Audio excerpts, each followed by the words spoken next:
We all missed this as shocking details surrounding the JT Miller trade have been revealed, and they are going to reshape the entire structure of the NHL. We're going to break all this down for you coming up on this episode of Hattrick HQ. But before we get into it, Darius, we got to say that 92.5% of people watching this video right now aren't subscribed to the channel. So if you want to stay up on the latest NHL news, make sure to go down below and hit that subscribe button. But Darius, we got to jump right into this as a couple days ago, JT Miller was traded from Vancouver to the New York Rangers, as everybody knows by now, for Philip Hedl, Victor Mancini, and a top 13 protected first round pick. And it was a great deal for both sides here. Obviously, JT Miller has 37 points this year, scored his first goal back as a Ranger last night, and this top line looked really good last night with Miller centering it with Zibanejad and Panarin on his wings. I mean, Darius, it's looking like, man, New York might have a little run going here.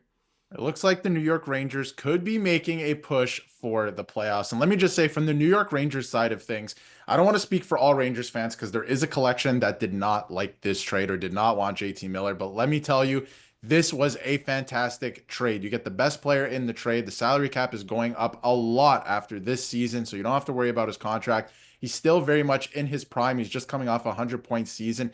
And when you look at the Rangers lineup yesterday, yes, they lost to the Boston Bruins, but you no longer have Mika Zibanejad, who's having a brutal season offensively, defensively, the whole thing this season. I'm not sure what's going on with him. I think it is mental, but he's having a brutal season defensively more so than even offensively. So to put him on the wing lightens things up a little bit where you don't have to rely on him too much, and it gives you a better option with the right shot there on the right wing. And having JT Miller as your first line center now is awesome. He's a great player. He scored 2 goals in his first game for the New York Rangers in his return to New York against the Boston Bruins. So this changes everything for the New York Rangers. And obviously, going out the door, Philip Hedl is a great young centerman, a great play driver. But you know what? He's dealt with a lot of concussion issues the last couple of years. He missed almost the entire season last year. And obviously, Victor Mancini started this year very strong, came out of nowhere, 5th-round pick from 2 years ago. Great right shot defenseman. So the Canucks needed a right shot defenseman out of this trade. So that hurts to lose him too. But when you're getting a guy like JT Miller back in return, fantastic trade. Great work from Chris Drury, I think, at least for the time being. He's part of the future and the new leadership group, which will include, I think, Vincent Trocheck as the new captain of the New York Rangers. So again, it just lengthens the lineup. He looked great in his first game. And I think that the Rangers are going to make a real push to make the playoffs right now.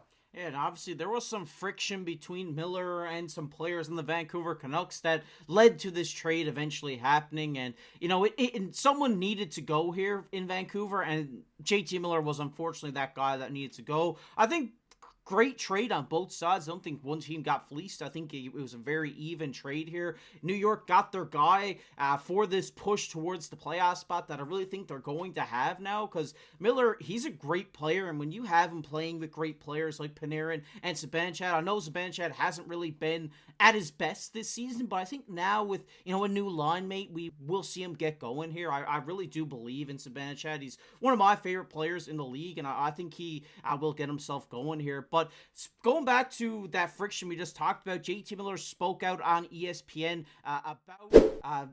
about leaving Vancouver. He says he has no disrespect for the Vancouver Canucks organization at all. They've given me absolutely everything, the support I've had over this whole year. It's been a long year. An opportunity came up where I could become a Ranger again, and obviously it's special. It's a special thing to my family and I. And then he also went on to say here in this interview, there's 1,000 reasons to want to come here. And then with the hockey team as well, it's been one of the best teams in the league for the last 4 years. I'm excited to be a part of trying to get them back into the playoff picture. And Darius, when you hear a guy fresh off a trade coming in saying, hey, no disrespect to our old organization, but I'm really excited to be back in New York. I'm really excited to get going and get this team back into the playoff picture. This is exactly what you want to hear out of one of your top guys here. And I thought he handled the whole thing with a lot of class. He didn't say much. He didn't, come out with any comments while he was still in Vancouver. A lot of it was no comment, right? He didn't want to slander anyone's name or anything like that. And he was, there's a lot of narratives out there, and he was labeled with a lot of things on his way out of Vancouver, and he wanted to stay there. He wanted to make it work.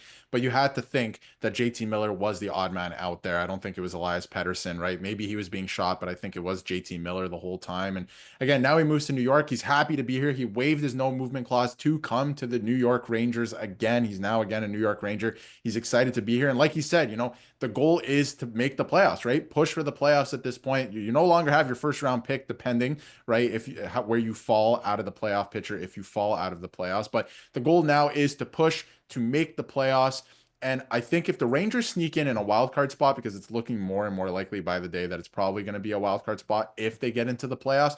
If you're a top team in the Metro, if you're a top team in the Atlantic, do you want to play the New York Rangers, who are only missing 2 or 3 pieces from last season when they went to the Eastern Conference Final? If this team locks in mentally and they still have Igor Shesterkin back there stealing them games this year, most of their wins are because of Igor Shesterkin and Jonathan Quick.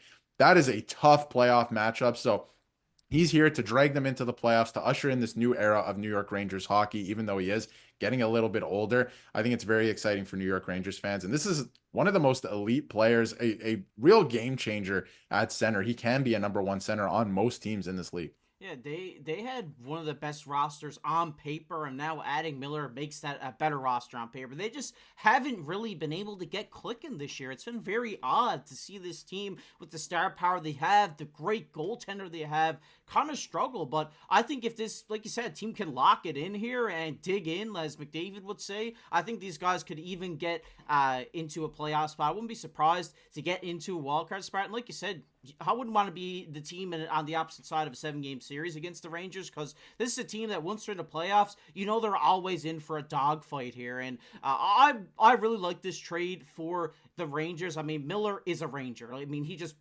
bleeds the blue, red, and white by the looks of it. And one thing this trade did do, Darius, was it really set the market for other trades to start going here, as we've seen Mikael Granlund get traded from the Sharks for a first round and a third round pick, along with Cody Ceci going to the Stars. I mean, one thing this trade did is really open up the market. Everybody was waiting for this trade to happen so that trades could start flowing here, and this is what we're seeing. It was really like a domino effect. We see Miller go, and then they call up the Sharks and said, hey, Miller just went for a first round pick protected. We got to get Granlund for a first round pick protected. It set the market in a way that just changed the entire way the NHL trade structure is going to happen for the rest of the year. I mean, we've seen Rantanen go out, but I mean, that's like a superstar trade. That's not going to set the market. It sets the market for more like a Marner-esque trade, but for these guys that are just going to slide into your top 6 here, I think this trade really set the market, Darius, and I think we're going to see a lot more teams start follow suit with some big trades coming up very soon. Yeah, I think the Rantanen trade is in a class of its own. It's a completely different situation with what was happening there, and he's a superstar, right? So obviously there's going to be a lot of pieces involved there and a lot of moving pieces and different teams and all that. But JT Miller, we've been saying it on the channel for quite a while now. This trade was going to set the market for this year's trade deadline, and we saw it, right? Obviously, Kuzmenko got traded the night before to Philly, and obviously Morgan Frost was included in that trade. But that was, something we were kind of waiting to get happen for it to happen as well. And, JT Miller has set the market now because, like you said, these centers that everyone is going after or looking at might start to fly now, because Mikael Granlund went the next day, and it was a similar trade with similar stipulations, right, to obviously the draft pick. So I think that, the dominoes are going to start to fall now. There is rumors around the league that executives are viewing the Four Nations face-off as an internal trade deadline, like a weird new trade deadline, that they want to get some moves done before. So when the teams come back before the actual trade deadline, a lot of these players can start to get acclimated and maybe even be flipped before the actual trade deadline if things aren't working out, right? So I feel like a lot of people are viewing it as like this weird new trade deadline. So I think more moves are actually going to come this week and obviously before the trade deadline. But I feel like this was the biggest domino to fall, at least in terms of moves that we knew were going to happen this year. Yeah, definitely. I mean, the next big thing to happen here is for defensemen to get moved, and then that will set the market for defensemen. This trade has definitely set the market for forwards, and like you said,